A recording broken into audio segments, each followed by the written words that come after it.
Welcome friends. সমস্ত সরকারি কর্মী, শিক্ষক, পেনশনাররা দেখে রাখবেন, অত্যন্ত গুরুত্বপূর্ণ আপডেট আজকে মিডিয়ায় উঠে এসেছে। হাইকোর্টের রায় আছে, ভালো করে দেখে রাখুন, শেয়ার করুন, চ্যানেলগুলো সাবস্ক্রাইব করুন। দেখুন কী বলা হচ্ছে, অবসরের পর পেনশন দেওয়া সরকারের সাংবিধানিক দায়। কোর্ট অর্থাৎ অবসর গ্রহণ করলে সরকারি কর্মীরা তার পেনশন দেওয়ার দায় কিন্তু সরকারের, সেটা আবার সাংবিধানিক দায় বলছে কোর্ট। কোর্টের রায় কী বিষয়ে কোর্ট কেন এই রায় দিয়েছে জানতে ভিডিওটি পুরো দেখুন। সারা জীবন স্থায়ী কর্মী হিসেবে পুরসভার চাকরি করে অবসরের পর তারা পেনশন পাচ্ছেন না, এমন দুটি পৃথক মামলায় রাজ্য সরকার, পুরসভা এবং ডিরেক্টরেট অফ লোকাল বডিজ সহ সংশ্লিষ্ট বিভিন্ন কর্তৃপক্ষের ভূমিকার তীব্র সমালোচনা করল কলকাতা হাইকোর্ট। গত সপ্তাহে দুটি পৃথক মামলার রায়ে সময় বেঁধে সংশ্লিষ্ট কর্তৃপক্ষকে মোট 149 জন অবসরপ্রাপ্ত কর্মী পেনশন চালু করার নির্দেশ দিয়েছে বিচারপতি গৌরাঙ্গ কান্ত। বিচারপতির পর্যবেক্ষণ, এই মামলা প্রশাসনিক গাফিলতি চরম এক উদাহরণ, যেখানে রাজ্য ও তার বিভিন্ন প্রশাসনিক বিভাগ একে অন্যের ঘাড়ে দায় চাপিয়ে দেওয়ার চেষ্টা করছে, আর সেই জাঁতাকলে বঞ্চিত হচ্ছেন কর্মীরা। তারা পেনশন পাওয়ার যোগ্য হয়েও প্রশাসনিক গাফিলতিতে জীবন সাহান্যে এসে প্রাপ্য পেতে আদালতের দ্বারস্থ হতে বাধ্য হয়েছেন।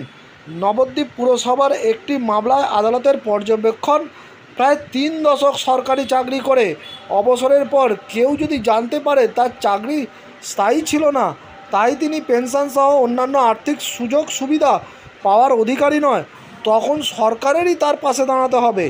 টেকনিক্যাল কারণ দেখিয়ে কর্মীর প্রাপ্য পাওনার রাস্তায় কাঁটা না বিছিয়ে সরকার ও বিভিন্ন প্রশাসনিক বিভাগের উচিত ছিল কর্মীর প্রাপ্য পাওয়ার রাস্তা প্রশস্ত করা।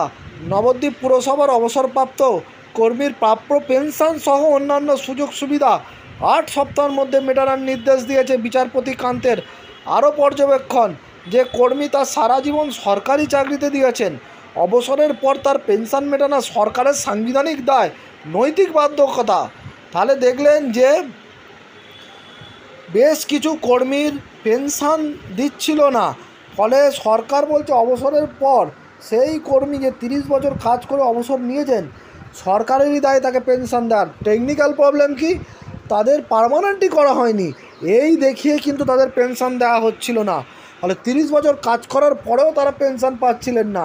সেই জন্য কিন্তু সরকারের গাড়েই দায় চাপিয়ে তাদের পেনশন রিলিজ করার জন্য বলল কিন্তু কোর্ট।